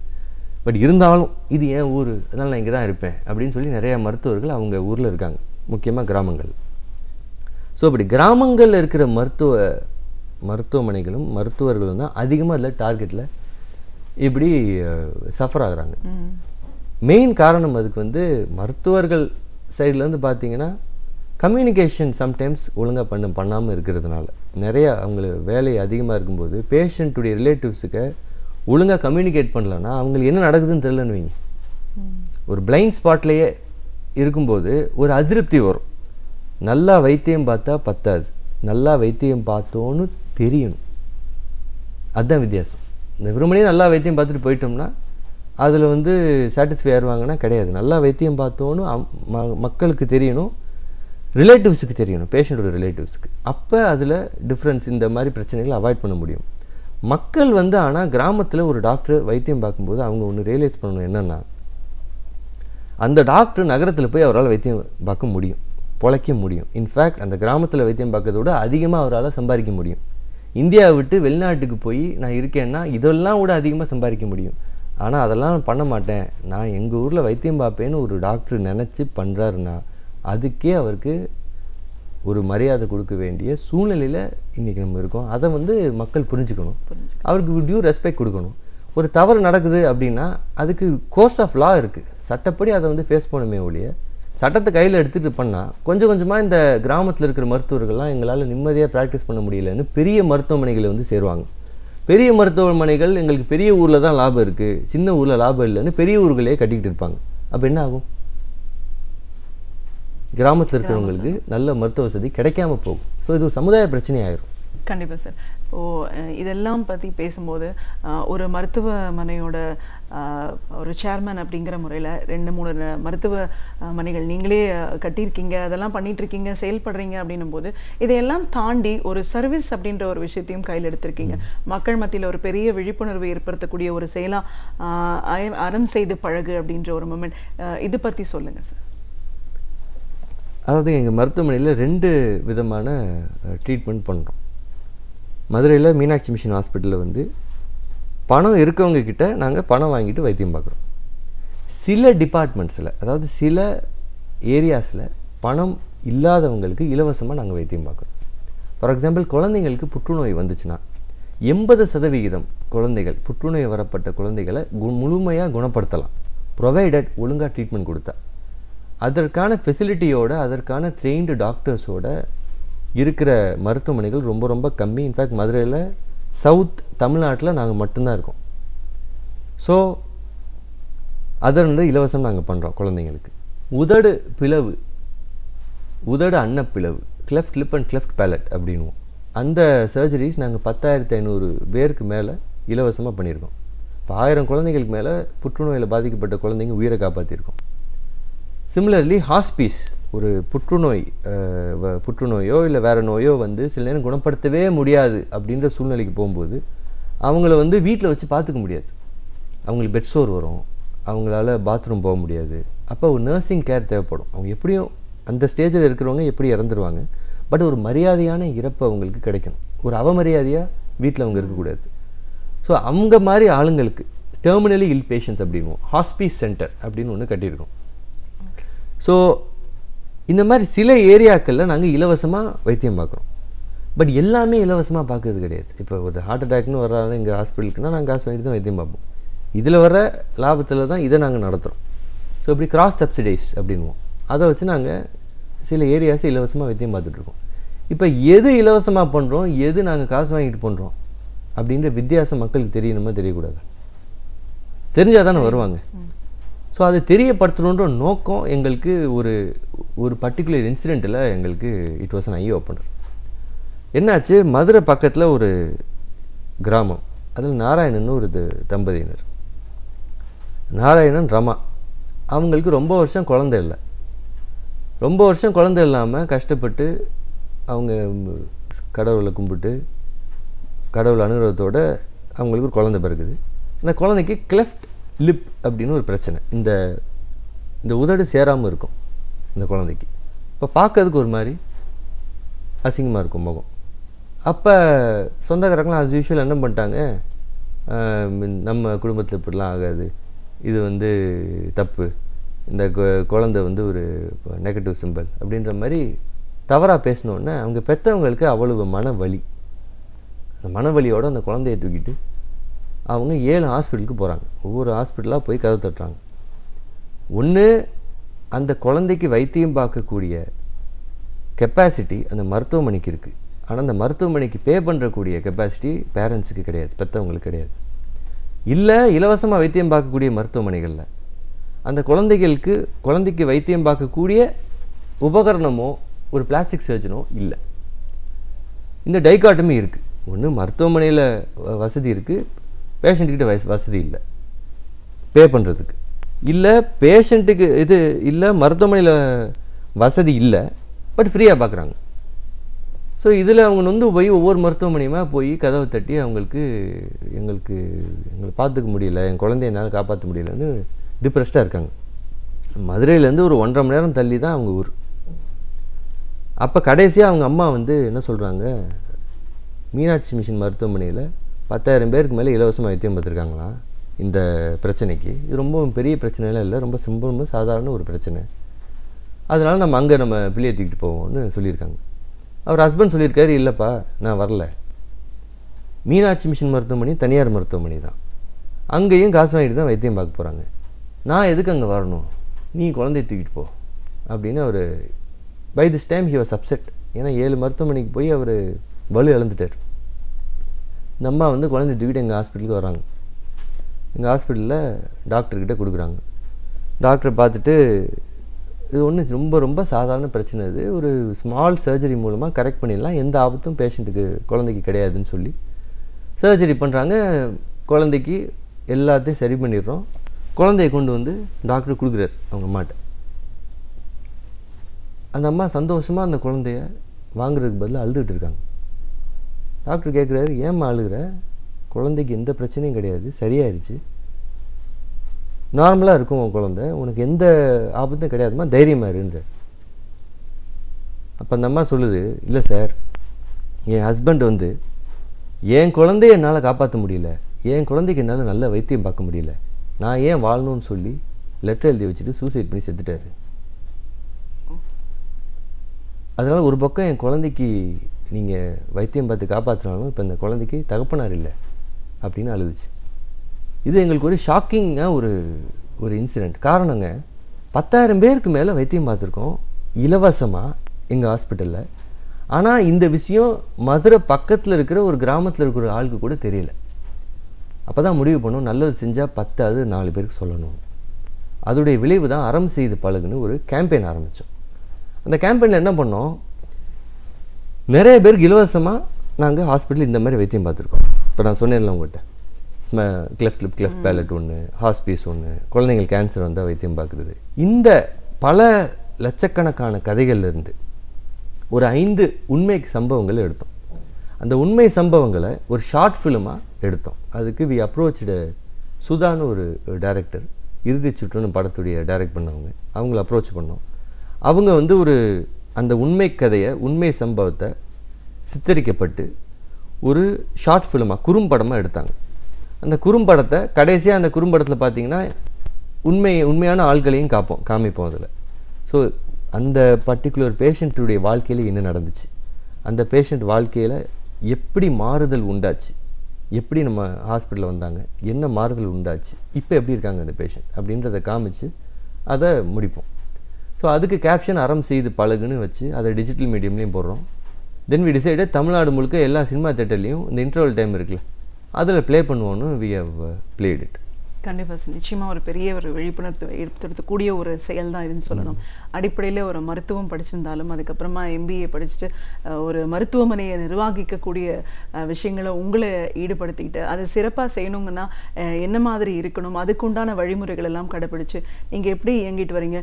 ஒரு மல்டி ஸ்பெஷாலிட்டி மருத்துவமனையோட தேவைகள் இப்போ எவ்வளோ தூரம் அதிகமாக இருக்குது, அதற்கான ஒரு சூழல் இன்னைக்கு எப்படி ஏற்பட்டிருக்கு, கிராமப்புறங்கள்லையும் அதை கொண்டு போய் சேர்க்கணும் அப்படின்போது எவ்வளோ தூரம் சேவை மனப்பான்மையோட ஒரு மருத்துவர் இயங்கக்கூடிய ஒரு கட்டாய சூழல் இன்னைக்கு இருக்காங்க அப்படின்னு உங்களோட அனுபவங்கள் சார்ந்த பல கருத்துக்களை எங்களோட நீங்க பகிர்ந்ததுக்கு நன்றி. தேங்க்ஸ், ரொம்ப நன்றி. இலக்கிய தேடல்கள், வரலாற்று சான்றுகள், இவைகளில் இருந்து நாம் அறிந்திராத பல அரிய உண்மை தகவல்களை நம்மிடையே பகிர்ந்து கொள்ள வருகிறார் பேராசிரியர் சுபவீர பாண்டியன் அவர்கள். நம் விடையிலே வானவிஷன் அடுத்த பகுதியாக வரவிருப்பது ஒன்றே சொல் நன்றே சொல்.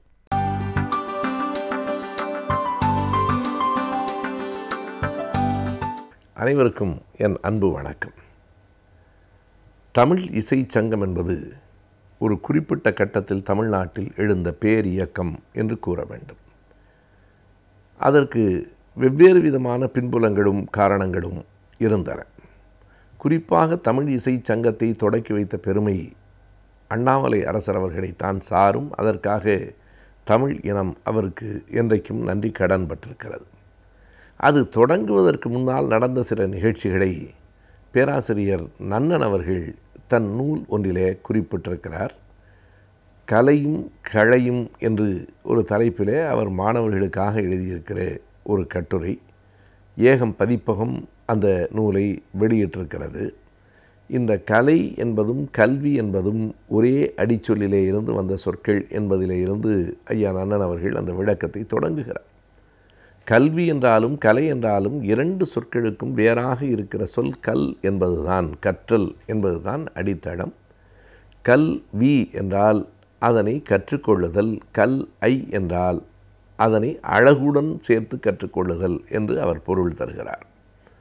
ஒன்றை கற்றுக்கொள்ளுவதற்கும் அதை அழகியல் நயத்தோடு சேர்த்து கற்றுக்கொள்வதற்குமான வேறுபாடு தான் கல்விக்கும் கலைக்குமான வேறுபாடு. இரண்டுமே மிக நெருக்கமானவை தான். எந்த ஒன்றையும் ஒரு அழகு நயம் தோன்ற நாம் வெளிப்படுத்தினால் அது கலையாகிறது என்கிறார். அது மிக யதார்த்தமான உண்மையாக இருக்கிறது. எந்த ஒன்றையும் ஒரு இசையோடு ஒரு செய்தியை பாட்டாக இசையாக வெளியிடுகிற போது அது மக்களை சென்றடைகிறது. அதற்கு காரணம் அதிலே இருக்கிற அடிப்படை செய்திகளோடு ஒரு அழகும் சேர்க்கப்பட்டிருக்கிறது என்பதுதான். எனவே இசை என்பது கலைகளில் மிகச் சிறந்தது. ஆனால் அந்த இசை அன்றைக்கு சமஸ்கிருதத்திலேயும் தெலுங்கிலேயும் மட்டும்தான் அந்த கீர்த்தனைகள் இருந்தனவே தவிர, அந்த தெலுங்கு கீர்த்தனைகளை தவிர தமிழில் பாடுகிறவர்கள் இல்லை. தமிழ் கீர்த்தனைகள் இருந்தாலும் அது மக்கள் மன்றத்திலே போய் சேரவில்லை.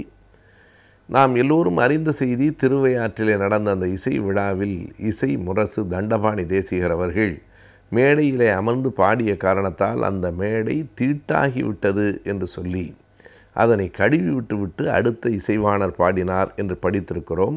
அதனைத்தான் கடுமையாக விமர்சனம் செய்து தீட்டாயிடுத்து என்று தலைவர் கலைஞர் அவர்கள் அன்றைக்கு எழுதிய அந்த எழுத்தை ஐயா பெரியார் அவர்களே பாராட்டினார் என்று நாம் படித்திருக்கிறோம். எனவே அப்படி தீட்டானது ஒரு இடத்திலே மட்டுமல்ல, திருவையாறு தான் வெளியிலே சொல்லப்படுகிற செய்தி. அண்ணாமலை பல்கலைக்கழகத்திலும் அப்படி ஒன்று நடந்தது என்பதை ஐயா நன்னன் அவர்கள் எழுதியிருக்கிறார். அப்போது பேராசிரியர் நன்னன் அந்த பல்கலைக்கழகத்தில் மாணவராக இருந்திருக்கிறார்.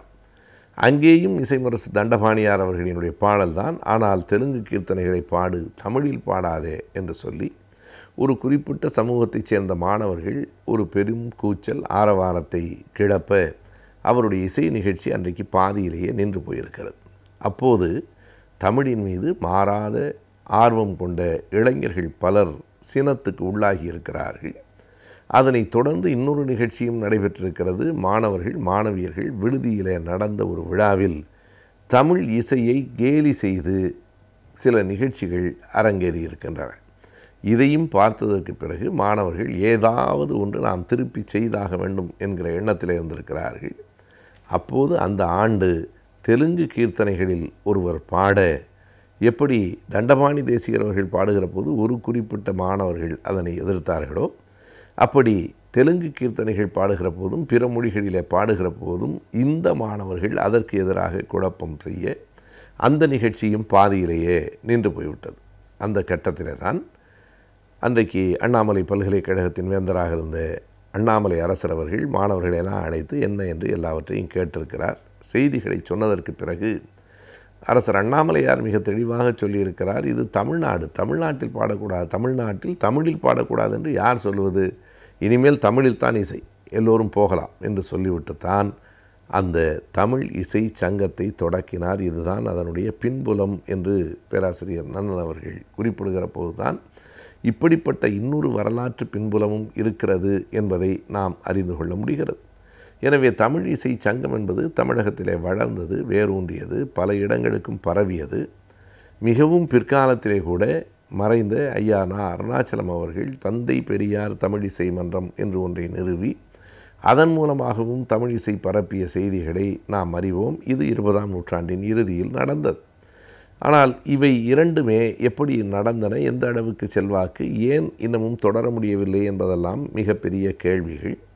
ஆனால் ஒன்றை நாம் குறித்து கொள்ள வேண்டும், தமிழ் இசை வந்தாலும் கூட அது பல நேரங்களில் தமிழ் உணர்வை ஊட்டுவதாக இல்லாமல் அதே பழைய புராண செய்திகளை தமிழில் பாடுவதாக இருக்கிறது என்கிற கவலையை ஐயா பெரியார் அவர்கள் வெளிப்படுத்தி இருக்கிறார். அதனை ஒரு சின்ன கதை மூலமாகவும் அவர் சொல்லியிருக்கிறார். அந்த கதையையும் பேராசிரியர் நன்னன் அவர்கள் தன் நூலிலே குறித்திருக்கிறார். ஒரு மருமகன் தன்னுடைய மாமியார் வீட்டுக்கு வந்தபோது பெரியார் மக்களிடத்தில் பேசுகிற போது மக்கள் மொழியில் மிக எளிமையாக சில கதைகளை சொல்லுவது உண்டு. அப்படி சொல்லப்பட்ட புகழ்பெற்ற கதைகளிலே ஒன்றுதான் இது. மருமகனை பார்த்துவிட்ட மாமியாருக்கு ஒன்று சங்கடமாக இருக்கிறது. அவனிடத்தில் சில நல்ல பழக்க வழக்கங்கள் இல்லை, ஒழுங்காக பல் தேய்த்திருக்கவில்லை என்பதை மாமியார் புரிந்து கொள்ளுகிறார். போய் பல் தேய்த்து விட்டு வா என்று மருமகனிடம் சொல்லுவது அவ்வளவு மரியாதையாக இருக்காது.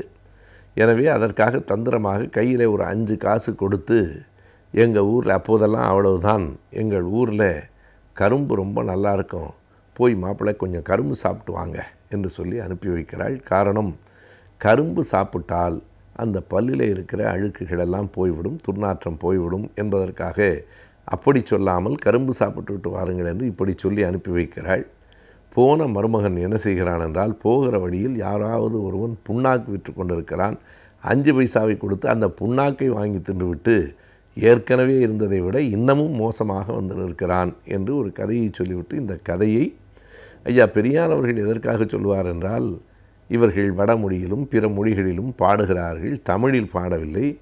எனவே தமிழில் பாட வேண்டும் என்று போராட்டமெல்லாம் நடத்தி தமிழ் இசை சங்கத்தை உருவாக்கினால், தமிழ் இசையில் மறுபடியும் அதே குப்பை கூடங்களைத்தான் பாடிக்கொண்டிருக்கிறார்கள். ஒப்பிட்டு பார்த்தால் இதற்கு அதுவே குற்றமில்லை என்று தோன்றுகிறது என்று சொல்லுவார். இந்த செய்திகளையெல்லாம் தொகுத்தும் சுவைபடவும் பேராசிரியர் நன்னன் அவர்கள் தன் நூலிலே தந்திருக்கிறார்.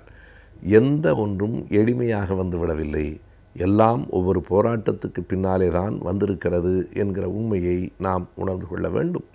தமிழ் இசை என்றால் ஏதோ அடுத்த நொடியே அரங்கேற்றப்பட்டு விட்டது என்று கருத வேண்டியதில்லை. தமிழ் இசையை மண்ணில் அரங்கேற்றுவதற்கு, தமிழ்நாட்டில் அரங்கேற்றுவதற்கு ஒரு போராட்டம் தேவைப்பட்டிருக்கிறது. அது மாணவர்களால், தமிழ் உணர்வுள்ள மாணவர்களால் தொடங்கப்பட்டு அண்ணாமலை அரசர் அவர்களால் நிறைவேற்றப்பட்டிருக்கிறது. ஈவேரா பெரியார் அவர்களும் அதனை தங்களின் மாநாட்டில் ஒரு நாள் நிகழ்வாக 32, அப்போதெல்லாம் அவர் 38க்கு பிறகுதான் தந்தை பெரியார் என்று அழைக்கப்பட்டார். முன்பெல்லாம் ஈவேரா, தோழர் ஈவேரா என்று அழைக்கப்பட்ட காலத்தில் அவர் அந்த இசை மாநாட்டையும் ஒரு நாள் தங்கள் கட்சி மாநாட்டின் ஒரு பகுதியாக நடத்தியிருக்கிறார் என்பதும் மிக முக்கியமான வரலாற்று செய்திகள். மனிதர்களாகிய நாம் ஒவ்வொரு நாளும் பலவிதமான புதிய நோய்களுக்கு ஆளாகின்றோம். எனவே இந்த நோய்களில் இருந்து நம்மை நாம் எவ்வாறு பாதுகாத்துக் கொள்ளலாம் என்பதை பற்றி இன்றைய மருத்துவம் பகுதியில் பார்க்கலாம். நம் விடியலை வானிகழ்ச்சியின் அடுத்த பகுதியாக வரவிருப்பது ஆலோசனை நேரம்.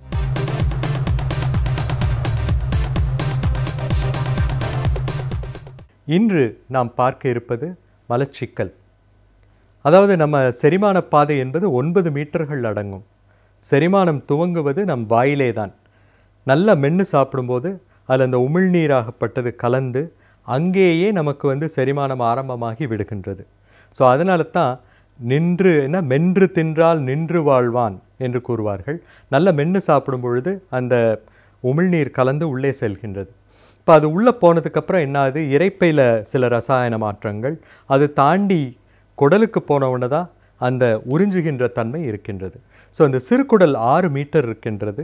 Duodenum, jejunum, ileum. இதில் எல்லா உணவுகளும் உறிஞ்சப்படுகின்றது.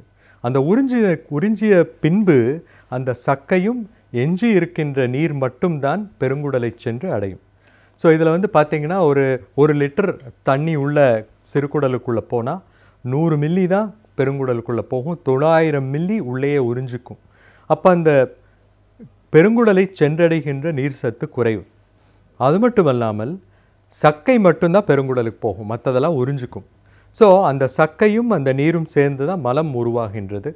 அந்த மலம் பெருங்குடலிலே பயணித்து அந்த கடைசி பாகமாகிய ரெக்டத்தில் போய் உட்காந்துக்கும்.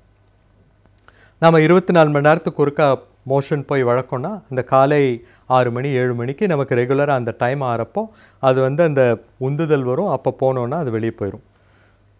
இது இயற்கையாக நடக்கக்கூடிய ஒரு விஷயம். ஆனால் நிறைய பேருக்கு இப்போ மலச்சிக்கல் இருக்குது. இந்த மலச்சிக்கலுக்கு காரணம் என்ன? அதாவது நிறைய பேர் உணவு முறைகளை தவறாக உட்கொள்ளுகிறார்கள். ஸோ இப்போ மலம் உருவாவதற்கு 3 விஷயங்கள் தேவை. 1, நீர் சத்து. நிறைய தண்ணி குடிக்கணும். வயது ஆக ஆக குடிநீர் குடிக்க வேண்டும் என்ற எண்ணம் குறைந்து கொண்டே போகும், தாகம் குறைந்து விடும். அப்போ நிறைய தண்ணி குடிக்க மாட்டாங்க. 2வது சில சமயம் என்னன்னா வயசான ப்ராஸ்டேட் ப்ராப்ளம் இருக்கும், இல்லை யூரினரி பிளாடர் ப்ராப்ளம் இருக்கும்.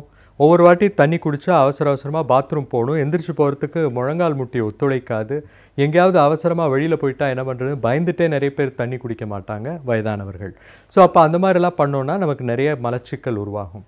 ஸோ ஒரு நாளைக்கு குறைந்தபட்சம் 6 கிளாஸ் 1.5 லிட்டராவது நீராகாரம் நாம் எடுத்துக்கொள்ள வேண்டும்.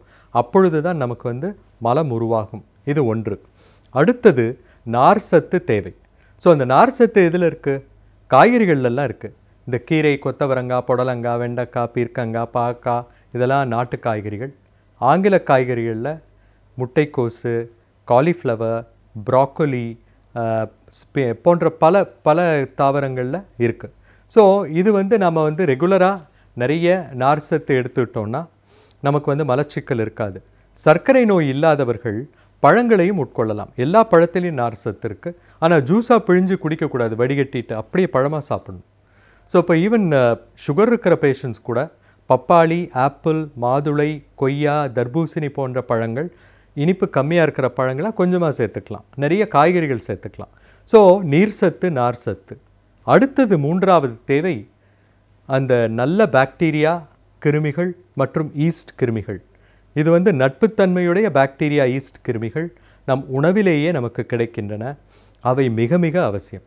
உதாரணமாக பார்த்தீங்கன்னா தயிர் மோர் எடுத்துட்டிங்கன்னா அதில் வந்து நிறைய லாக்டோபாசில்லஸ் இருக்குது, அதெல்லாம் பைஃபடோபாக்டீரியம் இருக்குது. அப்புறம் வந்து நமக்கு வந்து சாக்ரோமைசஸ் செர்விசியே என்ற இது இருக்குது, ஃபங்கஸ் இருக்குது. ஸோ இந்த மாதிரி ஈஸ்ட் கிருமிகள் அவை. ஸோ பாக்டீரியா ஈஸ்ட் கிருமிகள் இருந்தால்தான் மலம் வந்து நல்லா சாஃப்டாக பல்காய் உருவாகும். ஸோ அப்போ ஒரு 100 கிராம் மோஷன் எடுத்து இதில் எது அதிகம் என்று கேட்டீர்கள் என்றால் பாக்டீரியா ஈஸ்ட் கிருமிகள் தான் அதிகம். அடுத்தது தான் நார் சத்தும் நீர் சத்தும் என்பது விஞ்ஞானபூர்வமாக நிரூபிக்கப்பட்டிருக்கின்றது. அதனால தான் நான் வந்து இப்போ காய்ச்சலோ இல்லை பல்லு பிடுங்குறோம், எதுக்காவது இல்லை நம்ம எதுக்காவது ஆன்டிபயோட்டிக் சாப்பிட்றோன்னா அந்த ஆன்டிபயோட்டிக் சாப்பிட்டு முடித்தோடனே மோஷன் இறுகி ஹார்ட் ஆகிடும். ஸோ அதனால் என்ன பண்ணுறோன்னா ஆன்டிபயோட்டிக் சாப்பிடும் பொழுது அதனுடன் ப்ரோபயோட்டிக்ஸும் சேர்த்து சாப்பிட சொல்கிறோம். அல்லது ப்ரோபயோட்டிக்ஸ் வந்து ஆன்டிபயோட்டிக் கோர்ஸ் முடித்தோடனே சாப்பிட சொல்கிறோம். ப்ரோபயோட்டிக்ஸ் என்றால் என்ன? அதாவது நம்ம குடலுக்கு நட்புத்தன்மையுடைய பாக்டீரியா கிருமிகள். ப்ரீபயோட்டிக்ஸ் என்பவை அந்த ப்ரோபயோட்டிக்ஸ் குடலில் சென்று சேர்வதற்காக உதவுகின்றவை ப்ரீபயோட்டிக்ஸ். ஸோ ப்ரீபயோட்டிக்ஸ் இப்போ பைஃபடோபாக்டீரியம் இஸ் அ ப்ரீபயோட்டிக். அது வந்து லாக்டோபாசிலஸ் உள்ளே போய் சேர்கிறதுக்கு உதவும். அதே மாதிரி இப்போ ஃபெனுக்ரீக் வெந்தயம் இஸ் அ ப்ரீபயோட்டிக். ஸோ அந்த மாதிரி இப்போ ஃப்ரக்டோஸ், இனுலின் இந்த மாதிரி சில பொருட்கள்லாம் இருக்குது, அதெல்லாம் கூட தேர் ஆல் ப்ரீபயோட்டிக்ஸ். ஸோ நட்புத்தன்மையுடைய பாக்டீரியா போய் உள்ளே வளர்கிறதுக்கு உதவியாக இருக்கும். ஓகே, இப்போ நான் வந்து நார் சத்து சரியாக எடுத்துக்கிறேன் டாக்டர், தண்ணி நிறைய குடிக்கிறேன், நான் வந்து ஆன்டிபயோட்டிக் ஒன்றும் எடுக்கலை, தயிரெலாம் சேர்த்துக்கிறேன், மோர் சேர்த்துக்கிறேன், அப்போ எனக்கு அதுக்கப்புறம் மலச்சிக்கல் இருக்குது அப்படின்னு யாரோ சொல்கிறீங்களா? அப்படி இருந்தால் நாம் வந்து கண்டிப்பாக கண்டுபிடிக்க வேண்டும். அதில் வந்து 2-3 வகை இருக்கின்றது. Normal transit constipation, slow transit constipation and pelvic floor dyssynergia என்று 3 வகைகள் இருக்கின்றன. அதில் வந்து நாம் என்ன பண்ணுறோன்னா சிட்ஸ் மார்க்கர்ஸ் என்ற கேப்சூலில் மார்க்கர்ஸை கொடுத்து முழுங்க சொல்கிறோம். 24 மணி நேரத்தில் 72 மணி நேரத்தில் எக்ஸ்ரே எடுத்து பார்க்குறோம். அந்த மார்க்கர்ஸ் எல்லாம் பெருங்குடலில் எந்த இடத்துல தங்கியிருக்கு, முழுமையாக வெளியே போயிடுச்சா இல்லை தங்கியிருக்கா. நார்மலாக வந்து சவுத் இண்டியன் கட் டிரான்சிட், நம்ம தென்னகத்தில் வசிக்கின்ற மக்கள் தமிழர்களுடைய குடல் இயக்கம் பார்த்திங்கன்னா 20 மணி நேரம் தான். 20லேருந்து 24 மணி நேரத்தில் எல்லாம் வெளியே போயிடணும். ஸோ அப்படி போகலைன்னா நமக்கு டிரான்சிட் வந்து ஸ்லோவாக இருக்குதுன்னு அர்த்தம். ஸோ அந்த ஸ்லோ டிரான்சிட் கான்ஸ்டிபேஷனாக இல்லை நார்மல் டிரான்சிட் கான்ஸ்டிபேஷனான்னு பார்க்கணும். அது மார்க்கர் ஸ்டடி இருக்குது. ஏனோரெக்டல் மேனோமெட்ரி என்று ஒன்று இருக்கின்றது. ஒரு சின்ன பலூன் மாதிரி போட்டு ஒரு கேத்திட்டரில் அட்டாச் பண்ணி மானிட்டரில் பார்க்கலாம். நீங்கள் வந்து கீழே அந்த மோஷன் போகிற இடம் வந்து நல்லா ரிலாக்ஸ் ஆனால் தான் மலம் வெளியே வர முடியும். ஸோ அதுக்கு வந்து பார்த்திங்கன்னா நம்ம முன்னோர்கள் தான் அறிவாளிகள் என்று நான் கூறுவேன். ஏனென்றால் இந்த இந்தியன் டைப் ஆஃப் கிளாசட் கீழே உட்காந்து போகிறோம் பார்த்திங்களா, ஸ்குவாட்டிங் பொசிஷன், அதுதான் ஃபிசியலாஜிக்கல் இருக்கிறதுலையே மலம் வெளியேறுவதற்காக சரியான விஞ்ஞானபூர்வமான முறை. இப்போ நம்ம இது வந்து ஆங்கிலேய முறைப்படி நம்ம அந்த யூரோப்பியன் கிளாசட்டில் உட்காரும்போது நம்ம வந்து அந்த ஆங்கிள் சரியாக வரதில்லை. அதனால் ஒரு அடிக்கு ஒரு சின்ன ஸ்டூலை உங்கள் காலுக்கு முன்னால் போட்டு பாதத்தை அதன் மேல் தூக்கி வைத்து கொள்ளலாம். அப்போ வந்து கால் வந்து மடிஞ்சு மேலே போய் கீழே வரும். அதான் இந்தியன் கிளாசட்டில் உட்கார மாதிரியே இருக்கும் யூரோப்பியன் கிளாசட்டில். அப்படி உட்காரும் பொழுது உங்களுக்கு வந்து பெல்விக் ஃப்ளோர் நல்லா ரிலாக்ஸ் ஆகும். இந்த ஏனோரெக்டல் மேனோமெட்ரியில் நம்ம வந்து நீங்கள் வந்து ரெக்டம் கண்ட்ராக்ட் ஆகும்போது இந்த anal sphincter pelvic floor relax ஆகணும். அது ஆகுதா இல்லையா, அதில் ஏதாவது கோளாறுகள் இருக்கானெல்லாம் அழகாக பார்க்கலாம். நிறைய டிஸார்டர்ஸ் இருக்குது, அது பூரா சரி செய்யலாம்.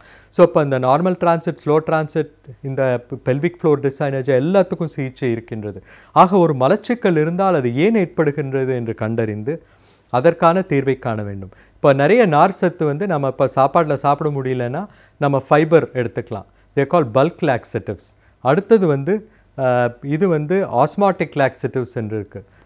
பெக்குன்னு ஒன்று இருக்குது, பாலிஎத்திலின் கிளைகால். அது வந்து நிறைய நீர் சத்தை கொஞ்சம் உள்ளே வந்து குடலுக்குள்ளே செக்ரீட் பண்ண வைக்கும், அதை உறிஞ்சு கொடுக்கும். அடுத்தது வந்து மூன்றாவது செக்ரிட்ரி ட்ரக்ஸும் இருக்குது, நிறைய நீர் சத்து வந்து உள்ளே வரத்துக்கு. ஸோ அது வந்து இன்னும் நம்ம இந்தியாவுக்கு இப்போ புதுசு ஒன்று வரப்போகுது, இன்னும் வரல, பட் மேலை நாடுகளில் இருக்குது. அது ஒரு அருமையான மருந்து மலச்சிக்கலுக்கு. அதல்லாமல் இயக்க அலைகளை அதிகப்படுத்துவதற்கும் மருந்துகள் இருக்கின்றன. ஸ்டிமுலண்ட் லாக்ஸேட்டிவ்ஸ் இருக்குது. ஸோ நிறைய மருந்துகள் இருக்கின்றன. ஸோ அதை வந்து பார்த்துக்கணும். அடுத்தது வந்து நரம்பு மண்டல கோளாறுகள், பார்க்கின்சன்ஸ் டிசீஸ் அந்த மாதிரிலாம் இருந்தால் கூட இந்த மலச்சிக்கல் ஏற்படலாம். ஸோ அது வந்து எக்ஸ்ட்ரா பிரமிடல் டிஸார்டருக்கான மருந்துகள்லாம் உட்கொள்ளும் பொழுது அதை சரி செய்ய முடியும். இது எல்லாத்துக்கும் மேலாக ரொம்ப ரொம்ப அவசியம் என்னென்னா எக்ஸசைஸ், உடற்பயிற்சி என்பது மிக மிக முக்கியம். காலையில் எழுந்திரிச்சு டெஃபினட்டாக ஒரு 4 கிலோமீட்டர் நடக்கணும், இல்லை ஓடணும். அந்த மாதிரி பண்ணும்போது மலச்சிக்கல் நிவர்த்தி ஆகும். அது மட்டும் இல்லாமல் காலை எழுந்த பிரைட் லைட், சன்லைட் இல்லை ஒரு 60 வாட் பல்பெல்லாம் பார்க்கும் பொழுது ஃபோட்டிக் ஸ்டிமுலஸ் வரும். அடுத்தது ஒரு கிளாஸ் சூடாக ஏதாவது குடிச்சிங்கன்னா வயிறு நிறையும் பொழுதோ அல்ல வயிறு ஸ்டிமுலேட் ஆகும் பொழுதோ கேஸ்ட்ரோகோலிக் ரிஃப்ளெக்ஸ் வரும். இல்லைனா பிரேக்ஃபாஸ்ட்டுக்கு அப்புறம் 1.5 மணி நேரம் கழித்து இது சிறுகுடல்லேருந்து அந்த ரிஃப்ளெக்ஸ் போகும், பிகாஸ் ஆஃப் கொலிசிஸ்டோகைனன். இந்த மாதிரி பல விதத்தில் மலச்சிக்கலை நாம் நிவர்த்தி பண்ணலாம். ஸோ மலச்சிக்கலுக்கான காரணங்களை கண்டாய்ந்து அதற்கான முடிவை அழகாக இன்று பெற முடியும் என்று கூறிக்கொண்டு மீண்டும் அடுத்த வாரம் சந்திப்போம் என்று கூறி விடைபெறுகிறேன். வணக்கம்.